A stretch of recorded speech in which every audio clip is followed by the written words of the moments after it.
Ship's log, Celestial Date 218.246.05.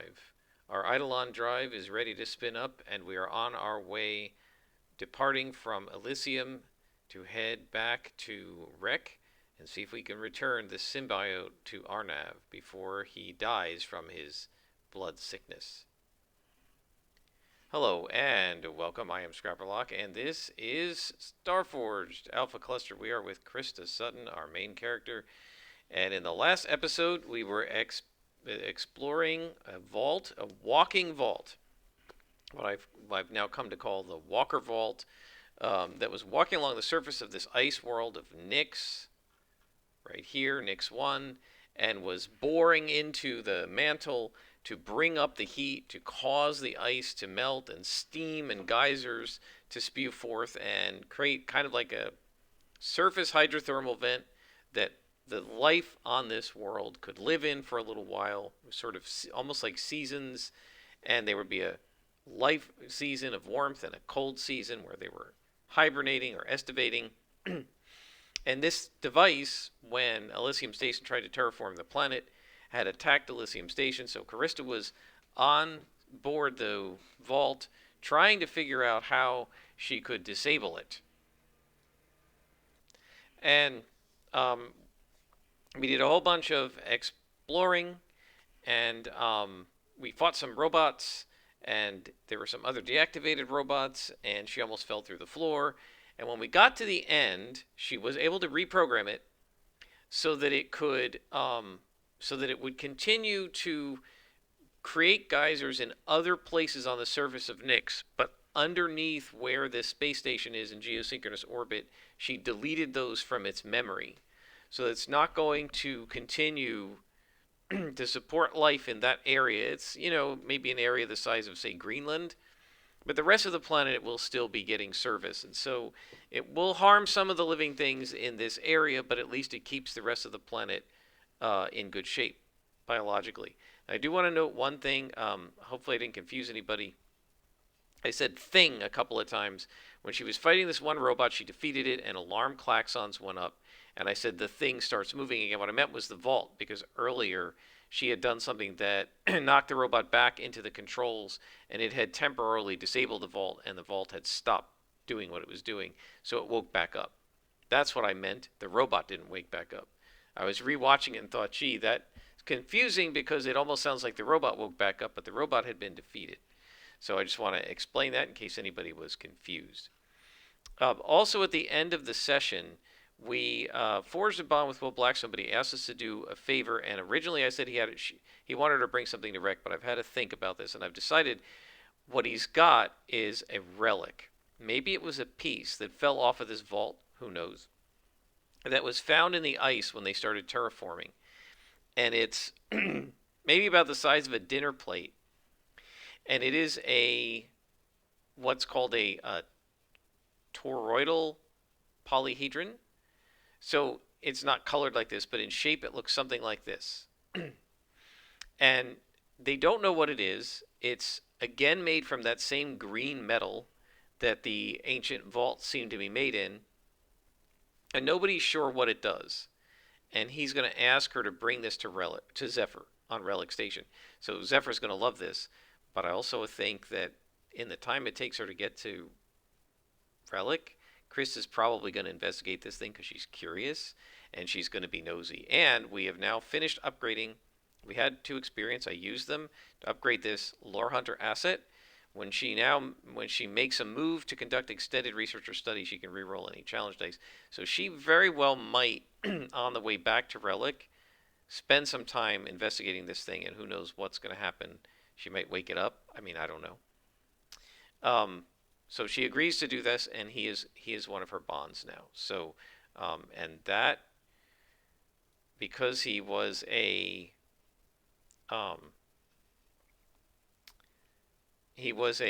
troublesome, that is only going to be 1 tick. But when we complete this vow we're doing now, we should get another tick from Zephyr, and it'll give us a couple more XP. And we're going to get another tick here, hopefully, so we complete all this stuff. We might get enough XP to buy a new asset, and I have one in mind. So Krista has departed. She departs with mainframe from Elysium. They've got this relic. If we look at the storm swept map here, um, up in here is sort of her tech lab. In this locker, she's got her the flag, the standard battle standard that she is supposed to be returning to Zephyr. She also in one of the lockers puts this toroid, and then in the med bay up on the desk here, she's got the containment unit with the symbiote. It's only been a few hours, and they couldn't have done it any faster, even if she hadn't explored, because the Eidolon drive down here has to spin back up. She's now going to store. She's going to leave the Stinger ship on with the guys in Elysium because their shuttle was destroyed. So she's going to leave it with them. She doesn't want to keep this thing anymore. She doesn't really have a right to it because it's not one of her vehicles, but instead she's going to keep her exosuit in here. So she can sort of just launch it out the top if necessary. Or should she keep it? I think no. Actually, she's going to keep it in the cargo bay until she buys the jets for it, which is part of the asset, and she upgrades it. Then she'll be able to launch it out the top. So she's going to keep it in the cargo bay. So we could assume that this like big storage thing, that's where the exosuit is kept in there. So now they're flying from the Nyx system toward Mira, and they're going to probably have to hit one more waypoint, and we'll see what's here, and then we'll go to Mira. I do want to mention one thing I screwed up on a couple of times when we were in space happening on stuff. I went straight to stellar object instead of hitting the sighting. So we actually found more stars than we probably should have, but that's okay. This sector is shaping up quite nicely. We also have to remember she is now trying to follow the star chart on her Ophion fragment. So she knows where the first star is. It's the Nyx system. She doesn't know where the next star is. So what's going to happen is, and I don't know how to. So let me sort of draw this for you guys. So what she's seeing, right, is a series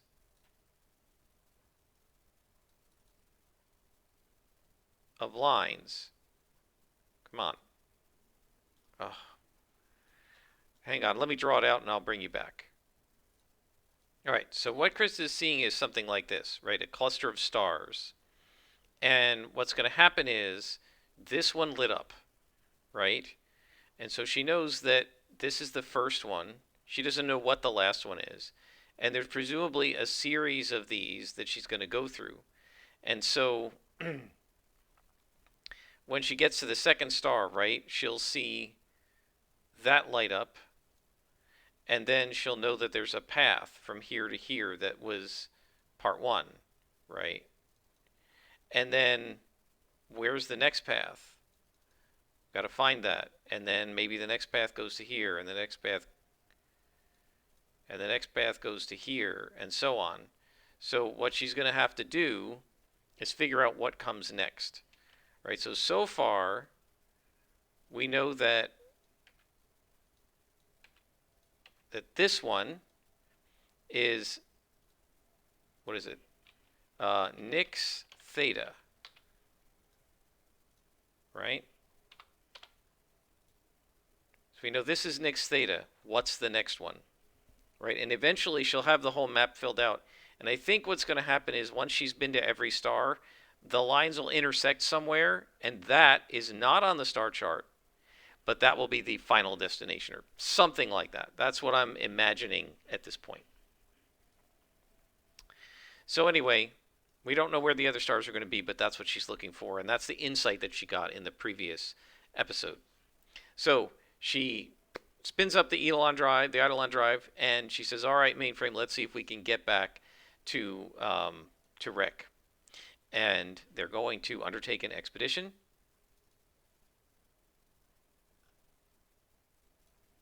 to blaze this trail to continue going toward Mira. And she is using wits and staying vigilant. And we get a strong hit. So we reach a waypoint and we mark progress. So let's see what our final waypoint is here in space. We're again in the Outlands. And we get a planet. So there's another planet here. Well, is this just, are they just back at Mira? Or is there another planet in here? Let's see. So I think that because we know a planet is coming up here and because we're this close, let's just roll progress and see, are we there? If not, then we're going to encounter something else. Let's make a roll. And we get a weak hit. All right, so we face an unforeseen complication at the end. So, so this is complete. And we get no discoveries for it, sadly, because it's only troublesome and we only get one tick. So, we have an unforeseen complication. So let's roll story complication and see what happens. An enemy reveals unexpected powers, abilities, or influence. Okay, well, I think we come out of the drift. And,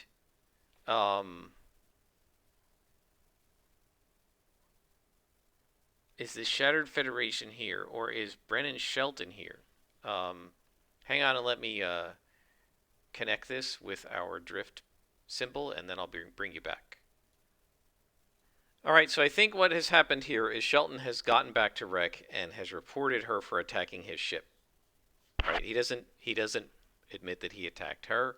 He certainly doesn't admit that he's with the Federation. But he's reported her for attacking his ship. So when she arrives, I guess she's going to be in trouble and possibly arrested. So I think they're going to let her through. Right, so she arrives and she says, this is Jackpot on the Storm Swept. I need to get through the minefield. And they say, yeah, sure, you're allowed in. And they show her the route in. And they allow her to land in one of their docking bays. And as she goes to land, she sees there's a whole bunch of security out there. And I think Brennan Shelton is standing among them. And she says to Mainframe, uh-oh, I think we're in some trouble. And so what she's going to do is, right, she's going to say to Mainframe, you try to stay out of this as much as possible. Blame me. Tell them you tried to tell me not to do this. And Mainframe's like, no, I'm friends with you. We're not gonna do this. We're in this together. And so she says, all right, well, we have to hide what we have in case they search the ship. So what she's going to try to do is she going to be able to pull a Han Solo? Does she have some secret compartments like under her cargo hold that she can use? I think this is checking gear. Where is that?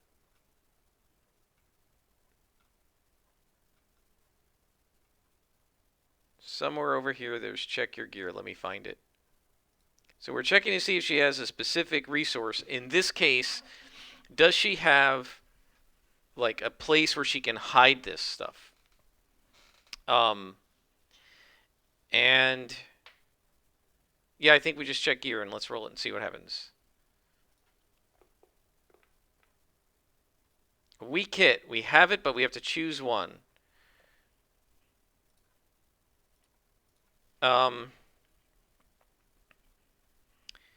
So I guess we'll lower her supply is that she's using those compartments, but she's also got to use some juice from like a battery to keep the containment of the symbiote still active. So in order to do that, she's got to take some of her batteries that she uses to run other devices and kind of stick them quickly onto the containment unit, and she's not going to have those, from now on. So she's used up some supply, but she's managed to hide the flag, the container unit, and the toroid in these compartments so that they won't be found. And I think since we got a hit, so we have it, so now she's going to conceal them. And then she's going to walk out the airlock with mainframe. She's going to leave her gun back behind. She doesn't want to get it confiscated. She leaves her data pad back there, right? She's just going to walk out kind of just in her jacket and pants, with her boots and her just regular gear, her goggles. Mainframe comes out behind her, and they walk out.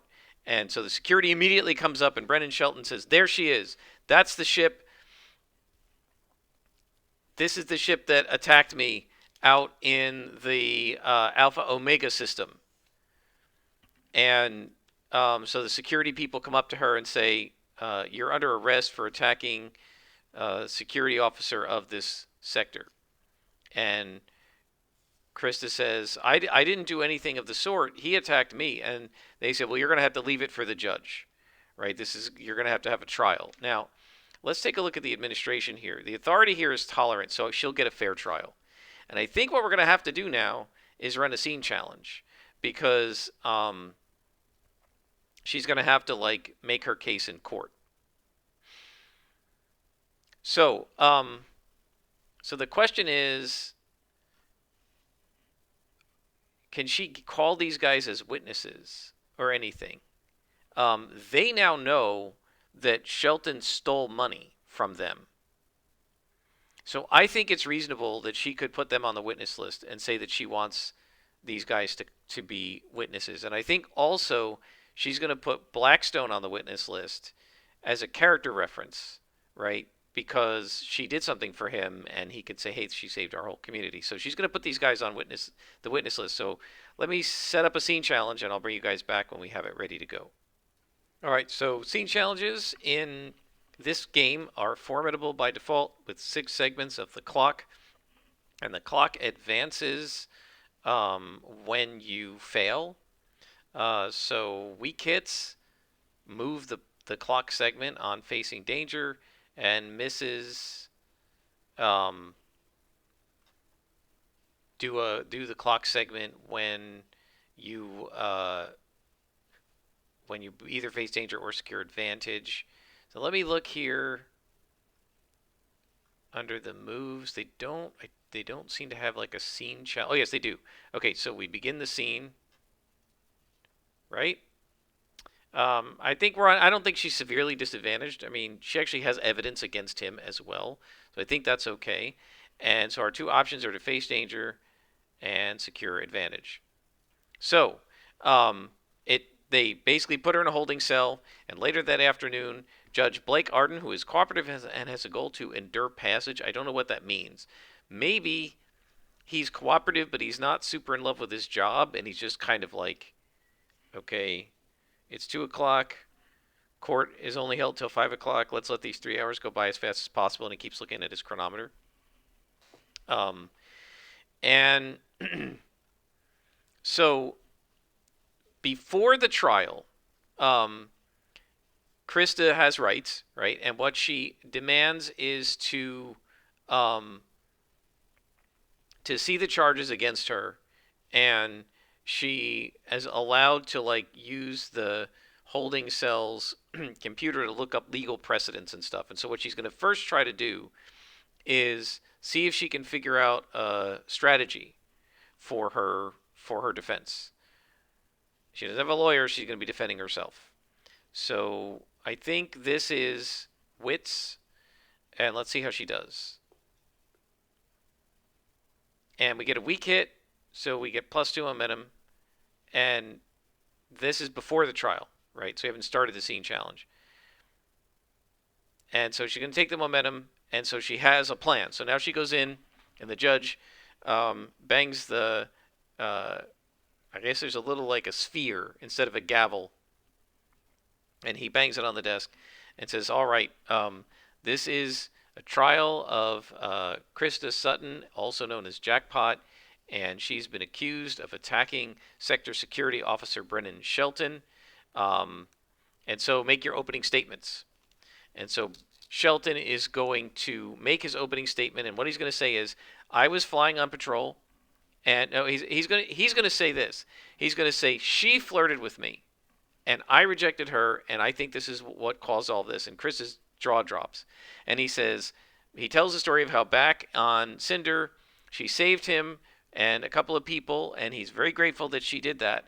But after doing that, she took him out for a drink, and she started hitting on him, and he rejected her because she's not an astral and he only dates astrals. And she was offended by this, and so she found out, she asked around.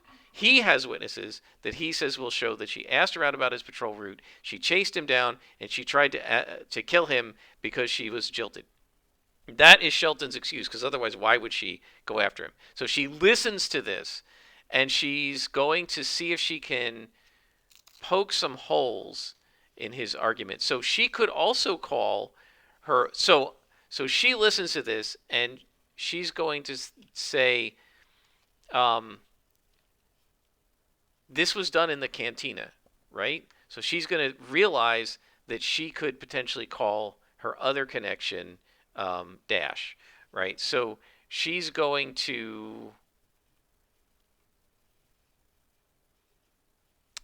I think this is securing an advantage. I think the opening statement is securing an advantage. She's going to say, "I have witnesses that can either come here by video conference or are here on Rec Station, and they're in the gallery now. And I have witnesses who can directly refute every single thing that Shelton just said."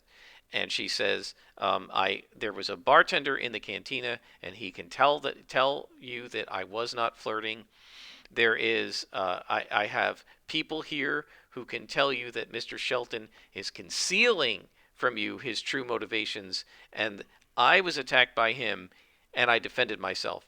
And I want to point out that the only reason he's here is because we fired to disable his ship, not to destroy it, whereas he was trying to destroy mine.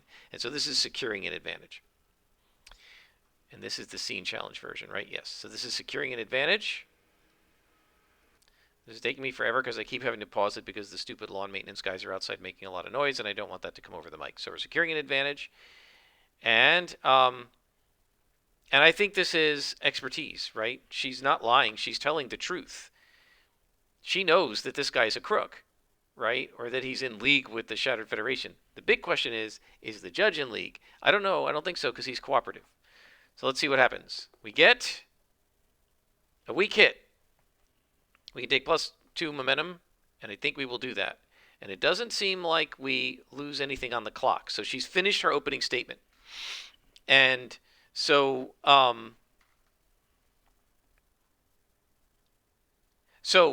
the judge then says to Shelton, "Call your first witness." And Shelton says, "Well, I'm my first witness," and he tells his story. He takes the stand, tells his own story, and Krista listens to it. Now he's really not in a position to make a move because the countdown clock hasn't moved yet. So Krista's really going to make the first move here. So I guess the problem is legally he should be presenting all of his witnesses first.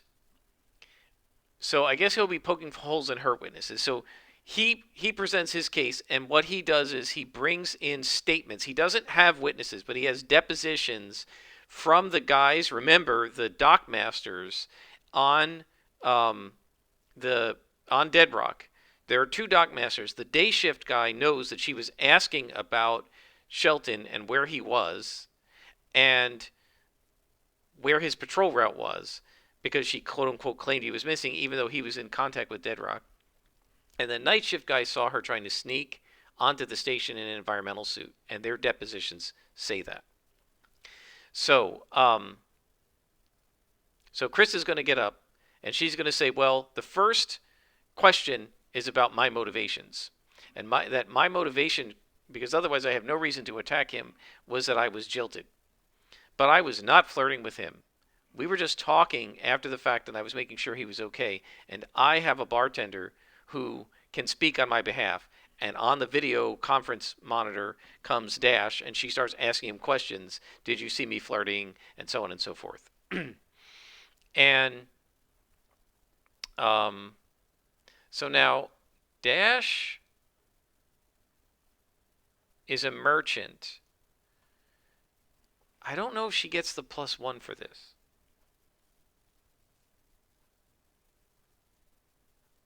Because I don't think this has anything to do with selling drinks, right?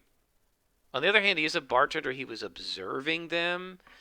I think I'm gonna give it to her because Dash saw that they weren't flirting, and in fact that they were just having drinks. And um, Dash is gonna say, "Well, I had drinks with her too. She wasn't flirting with me either. You know, we just had drinks and talked." No, I don't think so. She wasn't flirting.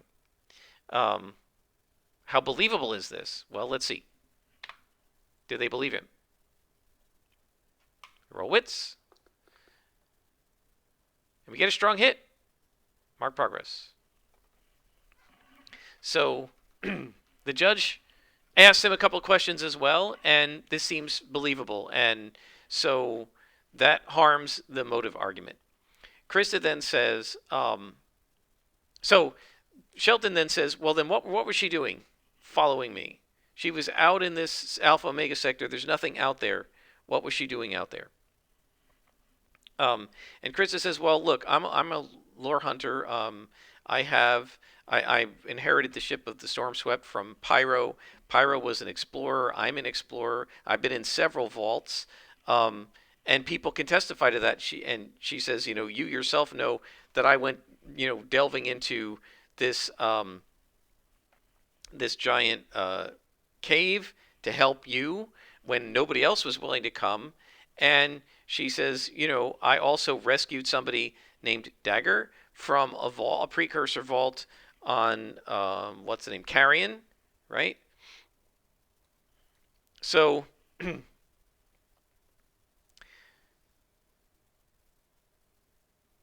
so she says, I think she's going to face danger again here, and she's going to say, it seems to me like there's no, I don't need to justify my presence in that sector. After all, I was merely exploring and looking for more precursor vaults. And no extra bonuses here, just rolling wits. Ooh, we get a weak hit. We're successful, but we encounter a complication. So we're going to fill in a clock segment. And let me think about this. So let's roll action and theme, see what we get. Protect safety.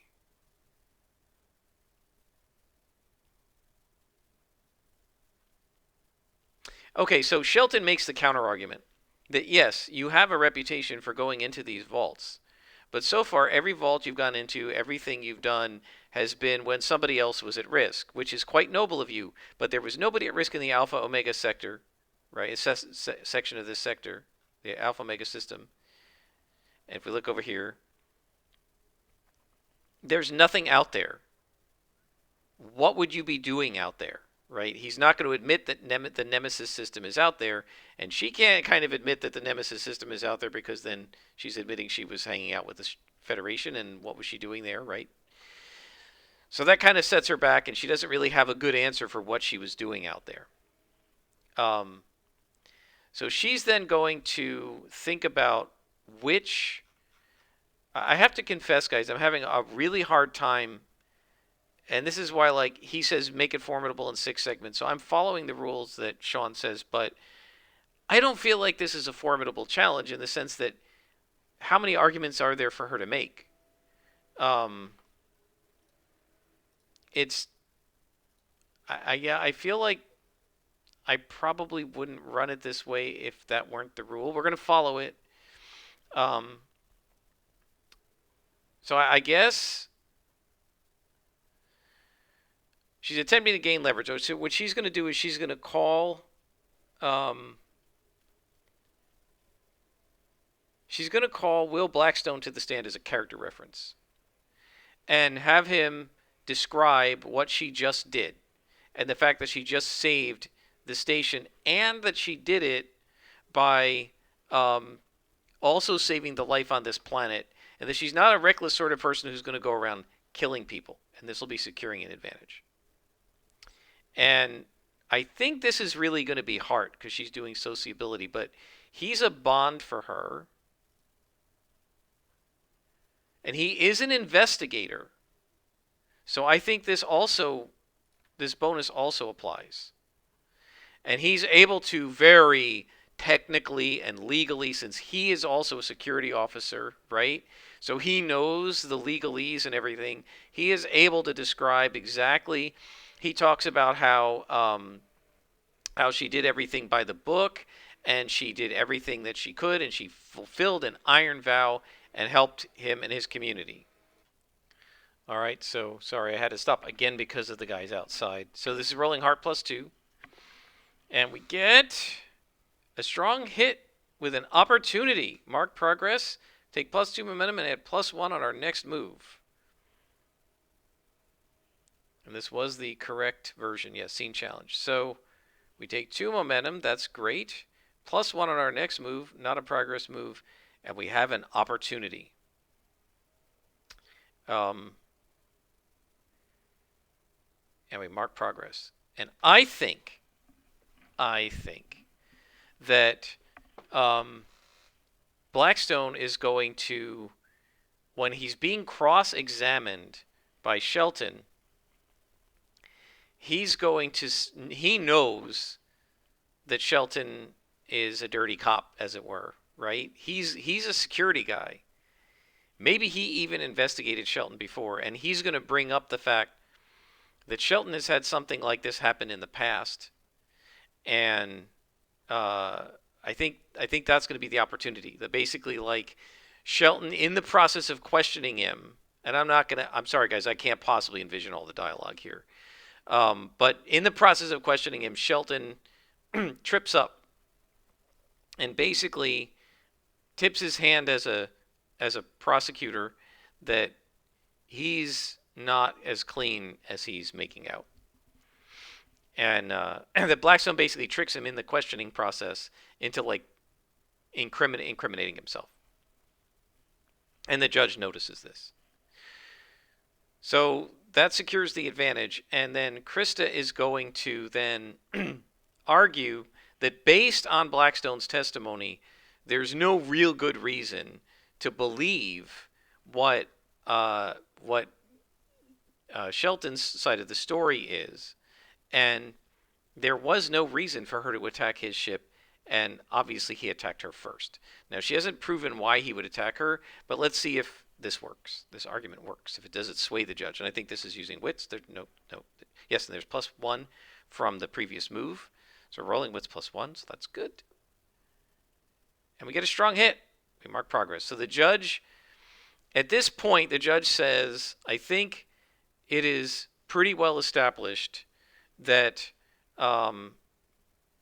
Miss Sutton had no motive for firing on you, but you two still got into combat. The investigation by the officers here of both of your ships shows that her ship blasted yours and your ship blasted hers.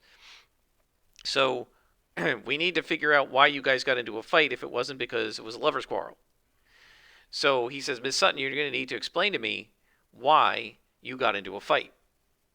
And so she's going to then say, well, Mr. Shelton stole some money. And Shelton says, I never. And she says, well, yes, he did. And she's going to bring on Kiri. And she's going to ask Kiri, why was I hired by you? I swore an iron vow to you. And did I fulfill that vow? And she'll say yes. And, oh, by the way, because Dash was part of the trial, we get a little bit of connection progress, and we'll do that for Kiri as well. So she says, what did you hire me to do? And Kiri says, money was stolen from our organization. And I hired you to investigate and find out who it was. And she says, did I find out who it was? Yes, you did. And so on and so forth. So first, why did you hire me? Secure an advantage. Right? And this is with wits. And let's see, what's Kiri's role? She's an administrative assistant. I feel like I feel like she gets the bonus for this too, because Kiri hired her to do this and she knows the ins and outs of the finances, right? So we get a strong hit, +2 momentum and +1 on our next move. And then she's going to say, so why did you hire me? And then she's going to say, did I find out? Did I fulfill my vow and find out who did it? Yes, you did. And who stole the money? Shelton stole the money. I object, Your Honor, right? But Kiri's going to say Shelton stole the money. That's who you discovered stole the money. He was stealing from our corporation. And so I think, again, we're rolling wits with an extra +1 from this move. We got 10 momentum, so hopefully this will work. And we get a miss. Look at this, with 10 momentum. But we can burn momentum to get a weak hit, and I think we should. We mark progress, but we encounter a complication. So, I object, Your Honor. This is hearsay testimony. She hasn't introduced any evidence to prove that I'm the one who stole this money. And the judge says, objection sustained. You're going to need to provide some evidence that Mr. Shelton stole this money. And Krista then says, I call mainframe. And then she says, please tell me who you are and what your abilities are. And he explains that he is an adept. So we're securing an advantage, I think, using wits here. And he is speaking in his role as a hacker. So again, I think she does get the bonus. So I don't know if this is sort of cheating using her connections, but I think it's reasonable. And we get a weak hit. We can take +2 momentum or +1 on our next move. Let's take the momentum. And so he says what he is, and that he's an adept. And this impresses the judge, because the judge knows that means that he can personally connect into the web. And so he is then going to then describe the fact that he was able to do a bunch of checking and following the money using his adept abilities. Now he has to be careful here, because some of what they did was illegal, but so she's going to question him in this sort of oblique way and see if she can get him to present the incriminating evidence without mainframe getting into trouble for doing illegal hacking. So this is with wits. And again, she's working with mainframe, so she gets +1 on it. She does not get this +1 because she took the momentum. And we get a weak hit. We're successful, but we encounter a complication. So I think, again, Shelton objects to this. That they presented some circumstantial evidence, right? But nothing concrete, because to present concrete evidence, mainframe would have to incriminate himself. And when Shelton cross-examines him, he has to say, I'm not going to answer that question, take the fifth, right? And so Shelton says, obviously there's something going on that they're not telling us.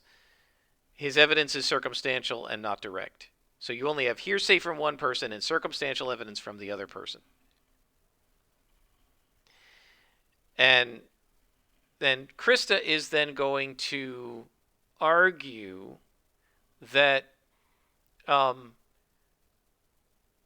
she's not here to prove that this guy was a criminal. She's just proving that when the battle started, she's just trying to prove that she didn't attack him and she was defending herself. So all she's trying to do is show that he may have had a motive for attacking her, and that she was just defending herself. And so then she's going to keep mainframe on the stand, and she's going to say, where were you when the attack took place, when this battle took place, and what were you doing? And he's going to explain that he was on the storm sweep, which I guess is preparing for what she's going to do next, which is ask him to testify what he saw. So this is securing an advantage with wits. Now this has got nothing to do with hacking, so we don't get the bonus. Oh boy, and we get a miss. So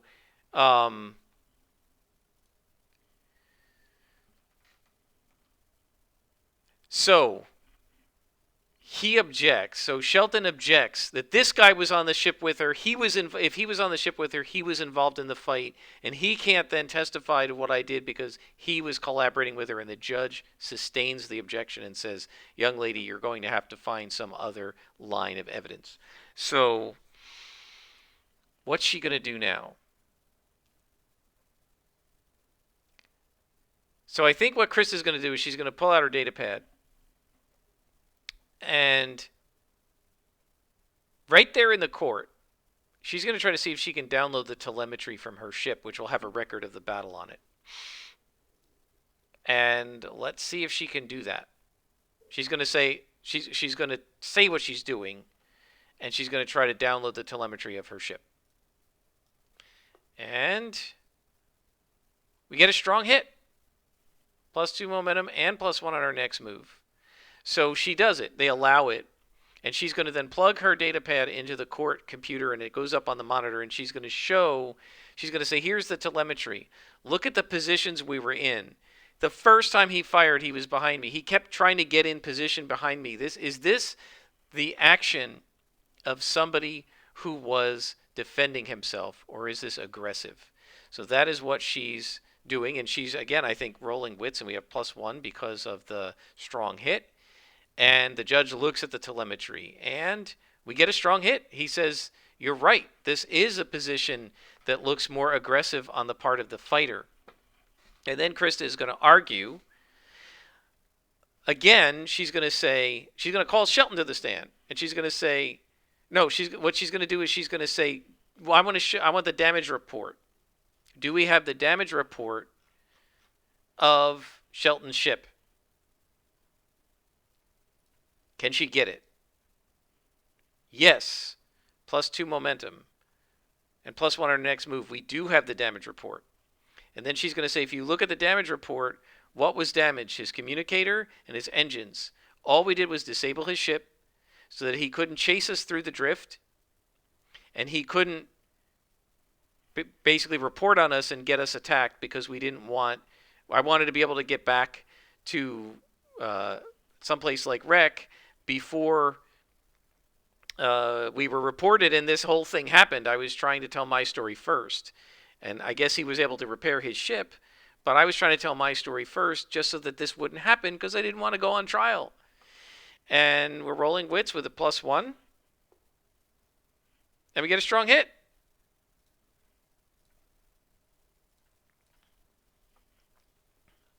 And so all the evidence has now been presented.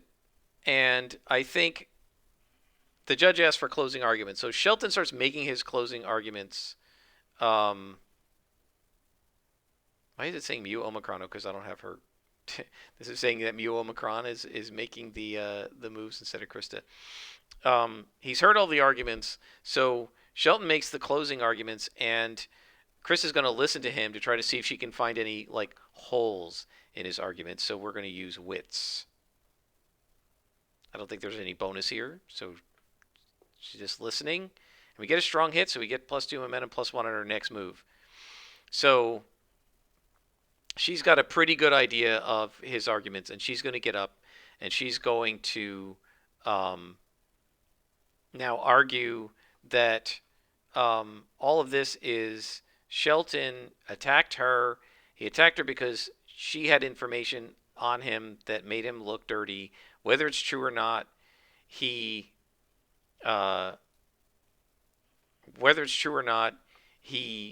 attacked her, and she was just defending herself. And she gets a +1 on this. Rolling wits. You get a strong hit. So now we've got to... This annoys me, because we've got to keep going until the progress track is filled or the tension clock is filled. And we haven't really filled either one of them, but I think narratively we're kind of done with this. So... So I think the judge has probably been swayed by her. I would think by this point. I guess he's going to ask her, do you have any more evidence. So I guess as she makes her closing argument, the judge says, "So what I don't understand is, does Shelton still even have the money? You claim he stole 9 million credits. Where is it? Is it even in his bank account?" And Chris is going to say, "No, it's not in his bank account. He wired it somewhere else." And the judge is going to say, "Well, where did he wire it to?" And Krista is going to, what? Is she going to tell the truth? I think she's going to say he wired it to the Shattered Federation because he's working for them. That's where all of this comes from. And we'll face danger. Rolling wits. And we get a marked progress. Shelton objects to this, but the tension clock hasn't been filled, and we are now ready to resolve the scene. Right? So the track is filled, when events lead to the scene's conclusion. I could have rolled it last time. So we're done with this, and we've got 10, and let's see what happens. We get a strong hit. We achieve our objective unconditionally.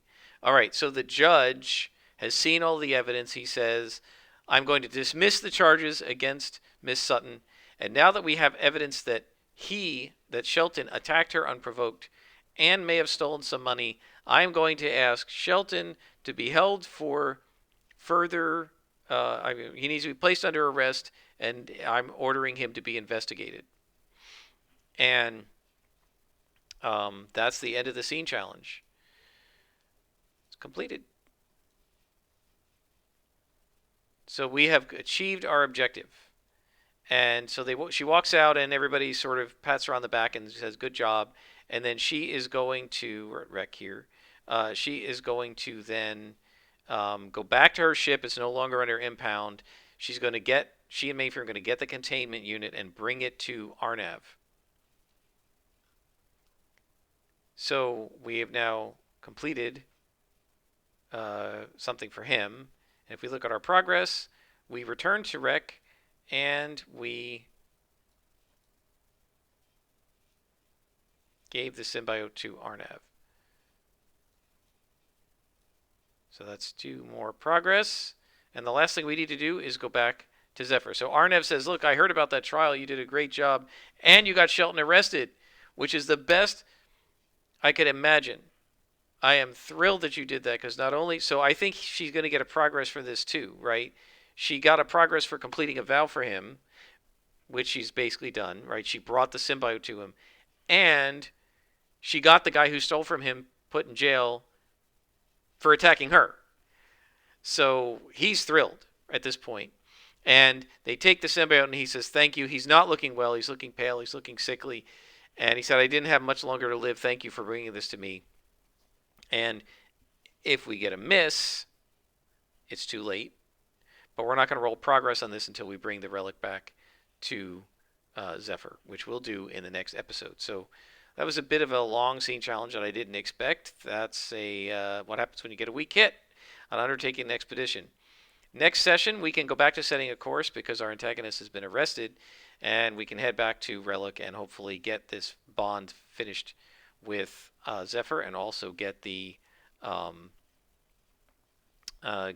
experience for completing the vow. So if we get a strong hit on that, we'll get experience for this. And I think experience for this. We'll have 4 experience. We'll get another asset. That's my plan. But we'll do that in the next episode. I hope you guys enjoyed. Until next time, I'm Scrapperlock, and this has been Starforged Alpha Cluster.